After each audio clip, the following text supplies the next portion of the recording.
హైదరాబాద్ లో ఆయన మల్కాజ్గిరి సభ ఉన్న టైంలో పనిలోకి వచ్చాడు. ఆ రోజు వచ్చి తీసుకెళ్ళడం అంటే ఏంటంటే అంటే ఎటువంటి సంకేతం ఇద్దాం అనేటువంటి ఆలోచన ఉందా, లేకపోతే కోఇన్సిడెన్స్ అంటారా? కోఇన్సిడెన్స్ సంకేతం ఏం లేదు. మోడీకి ఏం అవసరం ఈమె మీద పగ తీర్చుకోవడానికి. ఈమె ఎంత మోడీకి అంతేనా?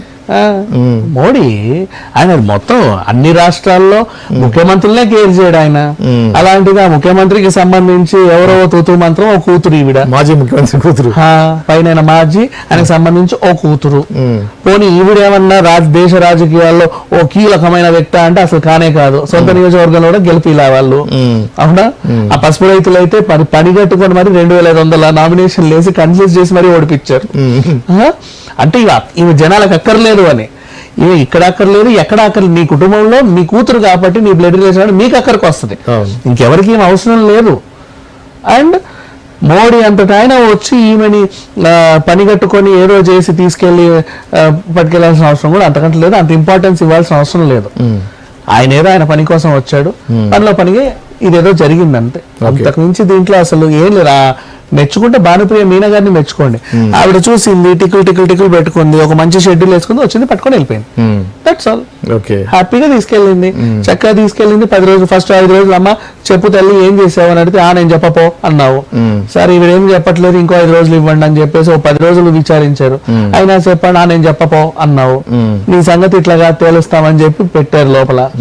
నీకు అడ్డమైన రీజన్లన్నీ చెప్పావు, ఇవన్నీ కుదరవమ్మా అని చెప్పి మళ్ళీ పొడిగించారు. అయినా నువ్వు మళ్ళీ అదే చెప్తావు, మళ్ళీ పొడిగిస్తారు, మళ్ళీ చెప్తావు, మళ్ళీ పొడిగిస్తే నువ్వు జైల్లోనే ఉంటావు. అది 100% ట్రూ. సాక్ష్యాల మీద ప్రాపర్ సాక్ష్యాల గురించి. అవును. అండ్ వీళ్ళు కూడా ఏం చేయాలి? పోనీ తండ్రి అంత మాజీ ముఖ్యమంత్రి అని చెప్పుకొచ్చిన ఆ మాజీ ముఖ్యమంత్రి ఏం చేయాలి?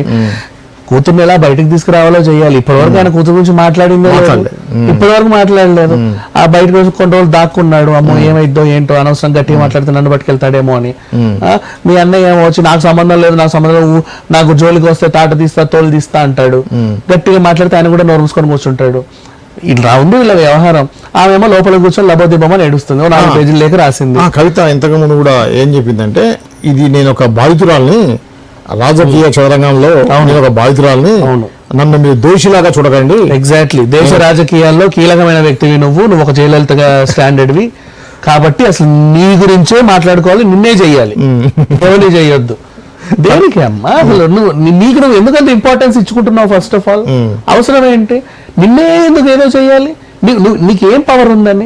నిన్ను అరెస్ట్ చేసినంత మాత్రం దేశంలో అల్లకల్లోలం జరిగిందా? పోనీ మీ నాన్న అన్నాడు తెలంగాణలో అల్లకల్లోలం జరిగిందా? లగ్డి కప్పులు అలాగే ఉంది, వరంగల్ అలాగే ఉంది, హైదరాబాద్ అలాగే ఉంది, సికింద్రాబాద్ అలాగే ఉంది, వందే భారత్ ట్రైన్ కూడా అలాగే పోతుంది, అలాగే వస్తుంది. ఏమి జరగల, అన్ని బాగానే ఉంటున్నాయి. మీ ఇంట్లోనే మీరే సైలెంట్ గా ఉన్నారు. అదేంటిది టైం దొరికినప్పుడల్లా మైక్ల ముందుకు వచ్చి ఇష్టం ఉన్నట్టు మొరుగుతున్నారు. అవి కూడా జనాలు బట్టిగా అని చెప్పి వదిలేస్తున్నారు. Don't give more importance to your self. మీరు ఇంత ముందు ఉన్నారేమో, జనాలను ఏదో మభ్య పెట్టో లేకపోతే మాయ చేసో చేతబడి చేసో ఏదో చేసో 10 ఏళ్ళు ఏదో ఉన్నారు, సరిపోయింది. చేయాల్సిన దరిద్రాలన్నీ చేసేసారు. ఇంకా ఇప్పుడు అది ఏదో ఒక రోజు రాదా వచ్చింది, సరిపోయింది. దొరికిపోయారు దొంగలు. సైలెంట్ గా ఉండండి. ఎందుకు ఇంకా రెచ్చిపోయి ఏవో చేసుకుంటారు. ఇప్పుడు ఆవిడ లోపల ఉంది, నువ్వు సైలెంట్ గా ఉన్నావు, బానే ఉంది. ఆమె గురించి నువ్వు నిజంగా మాట్లాడు, నీకు ధైర్యం ఉంటే నువ్వు లోపలికి పోకపోతే నీ సంగతి చెప్తాను 100%. అది ఆవిడ వద్దు అన్నందుకే ఈయన కూడా పట్టుకెళ్ళండి అనింది కేటీఆర్ ని, భానుప్రియ. అవునా? అడ్డొస్తే అలాంటిది ఆమె గురించి నువ్వు మాట్లాడు. నువ్వు మాట్లాడిన నెక్స్ట్ లెవెల్ నీ ఇంట్లో ఉంటది, ఇది నిన్ను కూడా పట్టుకెళ్తారు. ఇప్పుడు నువ్వు చెప్పు, ఆమె చెప్పట్లా, ఆమె కంటే ఎక్కువ నీకేదో తెలిసినట్టుంది, నువ్వన్నా చెప్పు అని చెప్పేసి సైలెంట్ గా ఉండండి అంతే. ఎక్కువ ఇంపార్టెన్స్ ఇచ్చుకోతే ఆమె కూర్చొని లేఖ రాసేసింది 4 పేజీల లేఖ. నేను బాధితురాలని.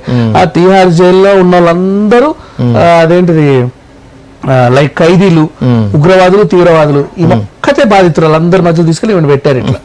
అయ్యో పాపం అని జాలిపడండి. మరి అలా ఉంది పరిస్థితి. ఇప్పుడు ఆ యొక్క 4 పేజీల లెటర్ ఉందో దాని యొక్క ఇంపాక్ట్ ఎలా ఉంటుంది అంటారు? ఏమి ఉండదు, దాన్ని పట్టించుకుంటుంది. పెన్ను పేపర్ ఇచ్చి పాడు చేసాం అనవసరంగా అనుకుంటారు, అంత మించి ఏమీ లేదు. ఆమెకి ఏం తెలియదు లోపల నుంచి. బయట ఇలా జరుగుతుందని ఎవరో వచ్చి ఆవిడకి చెబితే అది ఆ చెప్పిన మనిషిని నమ్మి ట్రస్ట్ చేసి ఇలా జరుగుతుందని ఒక లేఖ రాసింది అంతే. ఆవిడేది చూసి రాయలా, ఆవిడేం తెలుసుకొని రాయలా, ఎవరో చెప్పిన మాయ మాటలు విని ఒక లేఖ రాసింది. That's all. ఒకటి ఏంటంటే వాక్ స్వాతంత్రం ఉంది, ఎవరైనా దేనికైనా స్పందించవచ్చు.